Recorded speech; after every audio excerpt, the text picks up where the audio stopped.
Plutôt un sentiment général de ne pas pouvoir me promener dans la rue, de sortir pour faire n'importe quoi, aller faire une course ou aller au cinéma.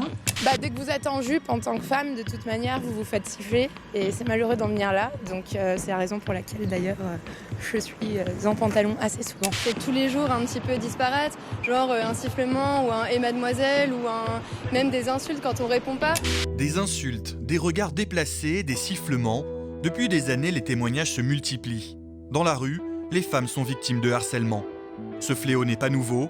Écoutez ce qu'a vécu cette adolescente. C'était en 1964. C'est surtout en revenant du bal que c'est dangereux. J'ai déjà été attrapée une fois.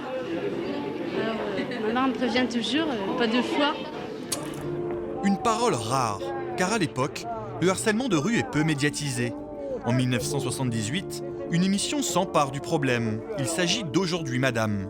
Le thème, les agressions sexuelles dans les transports. Derrière moi, il y avait un affreux bonhomme là.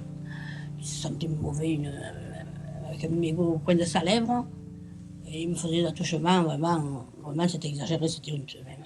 Années 80, 90, 2000, toujours aussi peu de témoignages.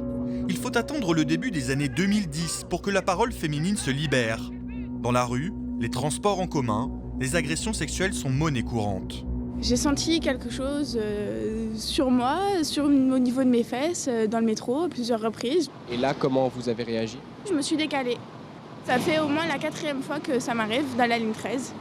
Des agressions parfois filmées par des caméras de surveillance ou amateurs. Exemple en 2018. Marie, une jeune femme de 22 ans, est frappée dans la rue par un homme. J'ai lâché un ta gueule. À partir du moment où il fait demi-tour, je sais qu'il va me frapper. C'était assez violent. Je trouve que c'est des comportements qui se banalisent. Ça touche toutes les femmes, toutes mes amies, il n'y en a pas une seule qui n'est pas victime de harcèlement. Et d'ailleurs, l'ironie, c'est que la policière qui a pris ma plainte, elle-même, m'a dit qu'elle était victime comme ça de harcèlement.